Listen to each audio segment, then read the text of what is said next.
ಬಂಧುಗಳೇ ನಮಸ್ಕಾರ. ನಾನು ನಿಮ್ಮ ಊರ ಹುಡುಗ ಅಭಿಷೇಕ್ ಭೈರವ್ ಮಾತಾಡ್ತಿರೋದು.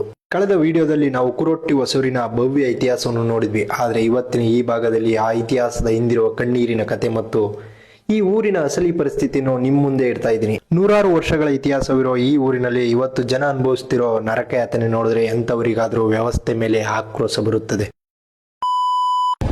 ಏನಣ್ಣ ಇಲ್ಲೆಲ್ಲ ರೋಡ್ಗಳು ಹಿಂಗವ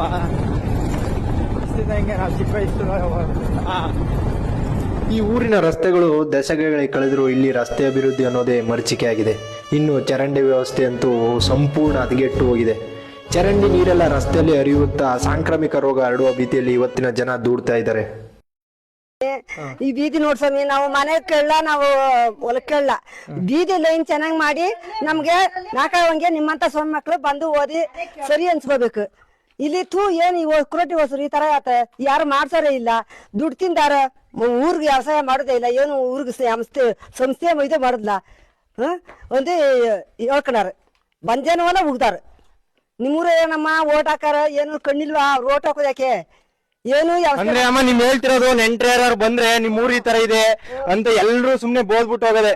ನೋಡಿ ಬಂಧುಗಳೇ, ಯಾರು ಬಂಧುಗಳು ಅಂತ ನಮ್ಮ ಮನೆಗ್ ಬಂದ್ರೆ ಅವರು ಚೀ ಅನ್ಬಿಟ್ಟು ಉಗಿತಾರೆ ಇಲ್ಲಿನ ಸ್ಥಳೀಯರಿಗೆ. ಯಾಕಂದ್ರೆ ಈ ತರ ರೋಡಿನ ವ್ಯವಸ್ಥೆ ಇದ್ರೆ ಯಾರ ತಾನೇ ಬರಕ್ ಮನ್ಸ್ ಬರುತ್ತೆ. ರಸ್ತೆ ಇಲ್ಲ, ಸರಿಯಾದ ರೀತಿಲಿ ಚರಂಡಿ ವ್ಯವಸ್ಥೆ ಇಲ್ಲ. ಇದನ್ನೆಲ್ಲ ಮಾಡ್ಕೊಡಕ್ಕೆ ಈ ಸರ್ಕಾರಕ್ಕೆ ಯೋಗ್ಯತೆನೇ ಇಲ್ಲ. ಇಷ್ಟೆಲ್ಲ ಬಂಧುಗಳೇ, ಜೀವಕ್ಕೆ ಆಧಾರವಾಗಿರುವ ಕುಡಿಯೋ ನೀರಿಗೂ ಇಲ್ಲಿನ ಜನ ಹನಿಗೂ ಪರದಾಡ್ತಿದ್ದಾರೆ. ನೀವೇ ಅದನ್ನ ಕಣ್ಣಾರ ನೋಡಿ. ಅಮ್ಮ ನಮಸ್ಕಾರ. ನಿಮ್ಮ ಹೆಸರು? ಲಕ್ಷ್ಮಮ್ಮ. ಲಕ್ಷ್ಮಮ್ಮ ಅಂತ. ನಿಮ್ ಊರ್ಲಿ ತುಂಬಾ ಸಮಸ್ಯೆ ಇದೆ ಅಂತ ಹೇಳ್ತಿದ್ರೆ, ನೀರಿನ ಸಮಸ್ಯೆ ಆಗಿರ್ಬೋದು, ನೀರಿನ ಸಮಸ್ಯೆ, ಬೀದಿ ಸರಿ ಇಲ್ಲ, ಎಲ್ಲ ಸಮಸ್ಯೆ ಅವೆಲ್ಲ ನಮ್ಮ ಊರ್ಲಿ ಸರಿ ಇಲ್ಲ. ಈಗ ತೊಂದ್ರೆ ನಮ್ ಜನಕ್ಕೆ ಜನ ತೊಂದ್ರೆ ಕೊಟ್ಬಿಟ್ರು ನಮ್ಗೆ ಈ ಒಂದು ವರ್ಷದಿಂದ. ಬನ್ನಿ ಅಮ್ಮ.